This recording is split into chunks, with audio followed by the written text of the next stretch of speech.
એટલું બધું ખરાબ છે મોટું? આનંદ કરો મારા વાલા.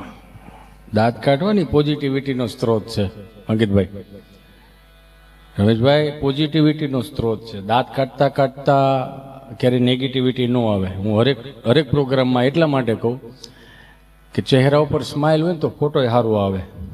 ને આપણે 4-5 કેમેરાવાળા આમ જોવો તો ખરા, એને એક વખત જોરદાર તાળીઓથી બધો આમ જો હલતાય નથી હો, પણ મારો રામ ભલું કરે. અમે આવી રીતે જ આમ ઊભા રહેતા, ઓલો ભેં આડા ઊભા રહેવાનું થઈ, ભેં હલી નથી, આંટી નથી.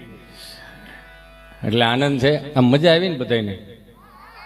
જો આ બધી ટેકનિકલ પ્રોબ્લેમો રહ્યા ને, એ તો ગમે એટલા આડા ઊભા રહ્યો તોય થાય, એવું જરૂરી નથી. એટલે કુદરતી આફતની વચાળે, ટેકનિકલ પ્રોબ્લેમની વચાળે છતાંય આપણે આનંદ કરીએ છીએ. હું આવતા વખત એટલે જ હું કહેતો હતો તમે ગભરાવમાં, કેમ કે અમારે તો આ રોજનું થયું ને. હવે હામાં બેઠા ત્યાં ખબર પડી જાય કે કેટલામાં છે, કેમ છે, શું છે, ખારી સિંગવાળા છે, ડાળિયાવાળા, તોય ખબર પડી જાય. એ તો આનંદ આવે એમ. દાંત કાઢવા એ પોઝિટિવિટીનો સ્ત્રોત છે, નેગેટિવિટીનો સ્ત્રોત નથી. દાંત કાઢતા કાઢતા પોઝિટિવિટી જ આવે. તમે માર્ક કરો, દાખલા તરીકે એટલું થઈ જાય. જો તને દાંત આવ્યા ને તો ચહેરા ઉપર સ્માઇલ રાખ નહીં યાર. એક ઠાંકલાથી જો દાંત આવતા હોય તો ચહેરા ઉપર સ્માઇલ રાખો, જિંદગી કેટલી મસ્ત લાગે યાર.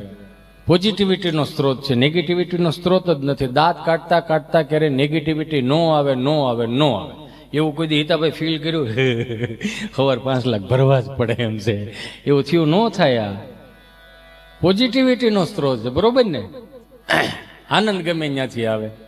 મને 2-3 અમારા ધવલની ફરમાઈશ હતી, મેં કીધું બધાની ફરમાઈશ પૂરી કરવી છે, પણ મને થોડુંક ઉગતું હોય ને હું કહું ને એમ. કેમ કે રોજ એકને એક વસ્તુ બોલતા હોય તો અંદરથી કંઈ અમને હોત ઉગતું હોય. હું કેવું ક્યાં ભાઈ ગઈ, ક્યાં જવું? પણ માહોલ હું કામ ડોળો છો? લાઇટ ગઈ તે વ્યૂ જોવાય ને.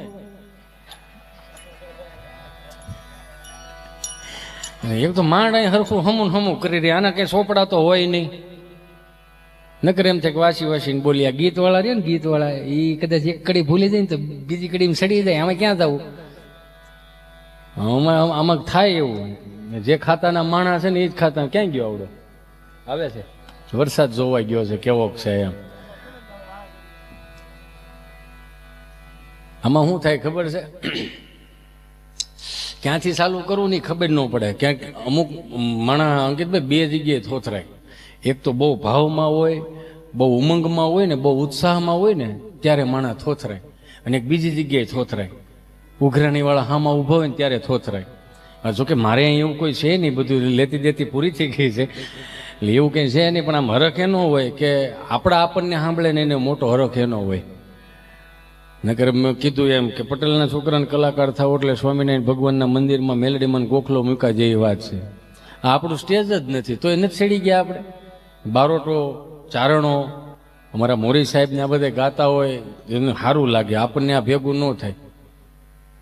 અને હું તો કાયમને માટે કહું કે છોકરાની અંદર કાંઈ પણ નાની હુની પ્રતિભા પડી હોય ને એને ઉદ્ગાર કરવો, એને સ્ટેજ ઉપર લાવવા, એને સારી વાતો શીખવાડવી. નથી અમુક ઘેરે, આપણી ઘેરે 2 હવા હોય, સોફો આપણો, સા આપણી પીવે, પંખો આપણો બળે, અને એના છોકરાના વખાણ કરે છે 2 હવા હોય. જીતીશભાઈ મને ચિંટુ તો ચિંટુ જ છે, ગમે એવો મોબાઈલ આપો, ગમે એવો મોબાઈલ આપો, એ નેટ ચાલુ કરીને સરસ મજાની ગેમ ડાઉનલોડ કરે. બોલો એટલા વખાણ કરે તો આપણને એમ લાગે કે આપણા છોકરા ભાદરવા મહિનામાં શીબડા ટોટાય છે. આવડા કોને કેટલા વખાણ કરે. આપણે એમ કે કેટલું ઇંગ્લિશ પાર્ટ હોય, ગમે તેવો મોબાઈલ આપો ને નેટ ચાલુ કરીને સરસ મજાની ગેમ ડાઉનલોડ કરે. બોલો મેં કીધું કાંઈ વાંધો નહીં બેન, 25 વર્ષનો થવા દે. કેમ? મેં આખા ઘરને ડિલેટ નો મારે ને તો સંભાળજે. એ તો આપણા બાપુજી ને આપણા બાએ ને આપણને બાવડા પકડીને રામજી મંદિરે લઈ ગયા, કાખમાં નાખીને રામજી મંદિરે લઈ ગયા. આપણી બા તો બિચારી કેટલી, એક ટોળામાં 8-8 જણાને હાંસવે, એક કાખમાં હોય, એક આંગળીએ હોય, 2 મોટ થઈ ગયા હોય, વાહ તેને આલોટતા આવતા હોય, એક વળી ત્રાહું ભાગતો હોય, મધના ગોળા ખાવા.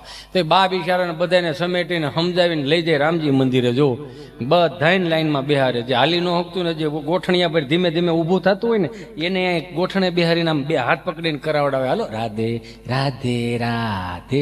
આપણી બાએ શીખવાડ્યું, આપણી બાએ બહુ બધું શીખવાડ્યું. આજના શિક્ષણ કરતાં આપણી માં મોટી છે. આપણી માં જ્યારે આપણને સુવડાવતી ને ત્યારે સુંદર મજાની સારી કહાનીઓ, કથાઓ, વાર્તાઓ સંભળાવતી, માથામાં હાથ ફેરવતી જાતી, અંકિતભાઈ ને આકાશ દર્શન કરાવતી કે આને ધ્રુવનો તારો કહેવાય, આને રોણ કહેવાય, આને સપ્તર્ષિ કહેવાય, આને વિષુડો કહેવાય. આ મહાનગરોના છોકરાઓને આ નથી ખબર પડતી. હું કામ ફળિયામાં હુવા નથી દેતા, ટાઈટનો બારો ન કાઢે, સોમાન બારો ન કાઢે, ઉનાળામાં બારો ન કાઢે. તા લહુરને મોટું કેમ કરવું છે તમારે? કે હેળ હુજતી નથી, આને કે જાવા જ નથી દેવો. સહજ છે યાર, આપણને બધાને મોટા કેમ કર્યા? સાંભળ તોડની જેમ. ભાડ્યો નથી ને માર્યો નથી. વિચાર તો કરો, આપણી બા બિચારી આ 3 ફૂટની ઓસરી હોય, એમાં હુપડે તલ હમા કરતી હોય, એકાદું હજી ગોઠણિયા ભર ધીમે ધીમે મોટું થતું હોય ને આમ હાયલું આવતું હોય ને તો બા શું કે ખબર? હાલ તો પડી જાય, હાલમાં દીકરો, ઓસરીની કોર મોટી હોય ને, હાલમાં દીકરો અહીંયા હાલ એ આવ્યો હાલ લે પડી જાય પણ અહીંયા રસીલા આને લઈ ગયો પડશે, અહીંયા હાલમાં દીકરો હાલ અહીંયા શાર છે પણ એકે ડોકો નથી કાઢતી, કોને ક્યાં ગયું, હાલ અહીંયા પડી જાય. દાદા અહીંયા બેઠા હોય શું કે ખબર? ધૂપકો માર પણ તમે ઘડીક સાનમુના બેહો ને માને પોહાણે નહીં પડે, ધૂપકો માર. હવે બાપાને કહીએ કરે, ધૂપકો મારે, પડે, વાગે, લોહી નીકળે, અને ગાંગરોટો ચડાવે. કેવો ગાંગરોટો ચડાવે! અંબામાં આવે, ગંગામાં કેવા, એ ગંગામાં તમારા છોકરાને સાના રાખો, ભે દોવા નથી દેતી, એવા ગાંગરોટા ચડાવતા. તમે વિચાર તો કરો, અત્યારનું છોકરું ઘરમાં નથી. માવડીઓ કહેતી અમારા છોકરાને તમે ઓસરીને પાળ્યા બેહારો, બેઠા ને બેઠા રે, વજન વધ્યો કહેવાય બેન. છોકરો તો ગોળા ફોડે એવો હોય. અને આજના સમયમાં તો મારફાડ જ રાખવા, સંસ્કાર સહિત મારફાડ રાખવા. એ ધૂપકો મારે, પડે, વાગે ને લોહી નીકળે ને, દાદા બેઠા બેઠા શું કે ખબર? ઉભો થઈ જાય મારો દીકરો, હાલજો કીડી મરી ગઈ. હવે આપણે એના પેટના કીડીયું વિશે પણ એક મસ્તીનો આપણને એક મેસેજ દેતા ગયા કે અમારી હાજરીમાં તમે રડો છો, અમારી હાજરીમાં તમે ગાંગરોટો છોડાવો, તમને મનમાં એવું હોય કે અમે પડ્યા છીએ ને અમારો બાપ ઊભો કરવા આવશે, તમે જીવતા છે એટલે ઊભા કરી લેવું, પણ જેથી અમે નહીં હોય ને સમાજમાં પડશો ને તેથી તમારા હાથે ઊભું થવાનું રહે. તમે વિચાર તો કરો, આવી પ્રેક્ટિકલી રીતે આપણને શીખવાડતા ગયા. ગૂગલ ગમે એટલું આગળ વી ગયું તો ગૂગલને પૂછવું, યો હેલો ગૂગલ અમારી હાથ પેઢીના નામ આપો, તો ગૂગલ થોડો ઘેરસ આપી આવ્યો છે તેને ખબર હોય. એ બાપ પાસે બેહો તો 3 પેઢીના 4 પેઢીના નામ આપે. હવે બારોટો ને દેવાનું બંધ કરી દીધું, ન કરે સોપડા વીખે આપણને. 2 હાથ જોડીને પ્રાર્થના કરું, એક પિક્ચર બનાવવાવાળા ડાયરેક્ટર કોણ છે, મ્યુઝિશિયન કોણ છે, એક્ટરો કોણ છે, બધી ડિટેલની આપણી પેઢીઓને ખબર છે. પણ ક્યારેક બેહારીને ક્યારેક નાની નાની વાતો કરો, બહુ મજા આવશે. એને આપણા ગામમાં નથી રામા મંડળો આવતા, કેટલું સરસ મજાનું શીખવાડે. ના અહીંયા રહ્યું બધું મારે ધ્યાન રાખવાનું. પછી ઘેરેથી કહે છે કેમ મોળા પડતા હોય? મોળા પડતા ને 8 ને હાસું. હું ઘરે એટલે આ તો આમ આ બધા ભાઈઓ જેવા છે ને, મિત્રો જેવા છે, અને બીજા બધા એટલે બધા સાત્વિક છે, અને બધા છોકરા જેટલા તમને દેખાય ને બધા જવાબદારી વાળા છે, માવતરને સાચવે છે, એટલે અમને ગર્વ છે. 2 હાથ જોડીને પ્રાર્થના કરું, 500 રૂપિયા રળીને આવો ને તો 400 રૂપિયા બાના હાથમાં, બાપુજીના હાથમાં, મમ્મીના હાથમાં આપો. 100 રૂપિયાનું તમે તાર જેમ ખાવું પીવું એમ કરું. આ તો મેળે હેળું એક હળીના 2 કટકા નથી કરવા, તાની એનર્જી ઘટે છે. તો જોવો, આપણો દાદો સવારે 6 વાગ્યામાં શિરામણ કરીને વાડીએ વીયો જાય ને તો 10 વાગે સા દેવા જાય ને એટલે આપણે પૂછીએ હે દાદા કેટલી ગાડી ખાતર નાખ્યું? ઉનાળામાં ખાતર નાખવા જવાનું, કેટલી ગાડી ખાતર નાખ્યું? તો કે 10 ગાડી ખાતર નાખ્યું. બપોરે 12 વાગે જાય ને તો કેટલી ગાડી ખાતર નાખ્યું? તો કે 17 ગાડી ખાતર નાખ્યું. જેમ તડકો થતો જાય ને એમ કામ ધીમું પડતું જાય. 3 વાગે સા લઈને જાય, દાદા કેટલી ગાડી ખાતર નખાય? તો કે હાન થાય તો પછી ગાડી ખાતર દાદો એકલો નાખી દેતો. તેની રિક્વાયરમેન્ટમાં હું એક સવારની સા ને એક બપોરની સા લ્યો, 2 સામાં દાદો 25 ગાડી ખાતર નાખી દે. તો તેને 30 ગાડી ખાતર નાખવું તે બાન કઈ ન જાય, છોકરાઓને મોકલ ને તે સા દઈને ન મોકલતું. કેમ? આ 30 ગાડી ખાતર નાખવું છે, એનર્જીની જરૂર પડશે તો રેડબુલ મોકલજે. એવું કીધું કોઈ દી નહીં. આ પ્રજાને એક હળીના 2 કટકા નથી કરે, બેઠા બેઠા રેડબુલ પીવે. મારો રામ ભલું કરે, એવી એનર્જીની જરૂર પડતી હોય ને તો 1 લીટર ગાયનું દૂધ પીજો ને મારો બાપુ લ્યો.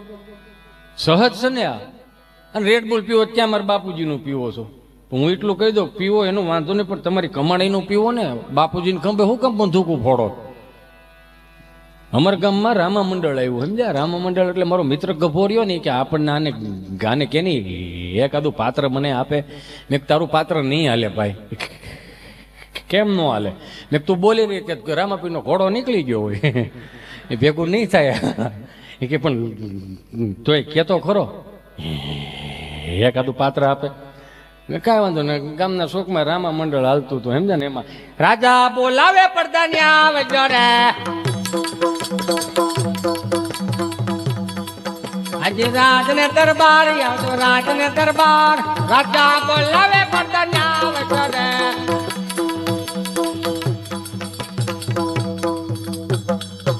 ચાલુ રે ધીમું ધીમું ચાલુ રખાય આપણે આ નવું મંડળ ચાલુ કરો ને આને નવું દેવાનું સાથે સમજો આ પાયસમ છે મુરે થારું થવું જોઈએ એટલે હું આવું બધી રામા મંડળ વાળું લાવ્યો નથી એમાં હું હવે કેવું થઈ ગયું ખબર છે જો એક મસ્તની ફિલોસોફી એમ દઉં આ 400 રૂપિયાના ફિલ્મ વાળા રહ્યા ને ટૂંકું દેખાડશે અશ્વલીલતા દેખાડશે ન જોવાનું દેખાડશે હવે આ એક જ સ્ટેજ એવું રહ્યું છે કે તમે ફેમિલી હાથે તમે બેહીને અમને માણી તો શકો છો મારા બાપ હે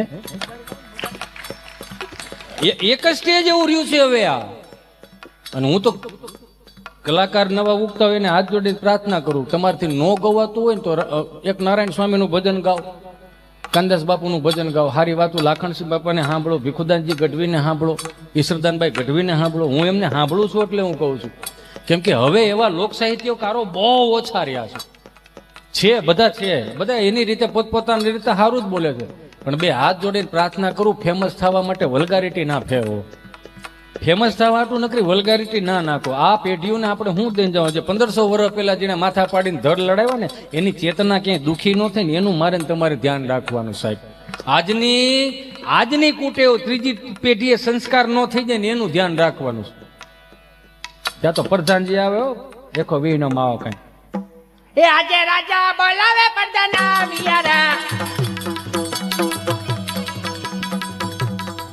લાકડાની તલવાઈ હોય એમાં ઓલા વાડીએ ડીમી આવે ને ડીમિયા આપણે ડીમિયા કહેતા એને ઓલો કહેવાય કેપેસિટર કહેવાય એ ફૂટી જાય ને એટલે ઓલો કાગળ નીકળે એ હણકા તગડવામાં શેઠે બાંધતા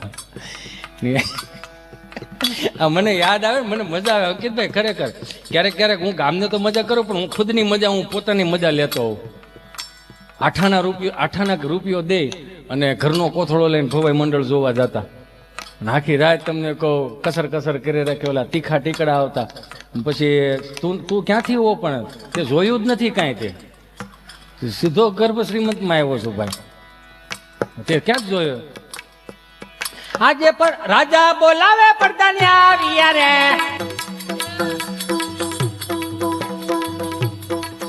આવ્યા રાજને દરબાર રાજા બોલાવે પડદાને આવ્યા રે એ મારા અડધી રાતે અમારા અમે હેલે શું કામ પડ્યા આવા વરસાદના ગારો ખોંદી નો આવ્યો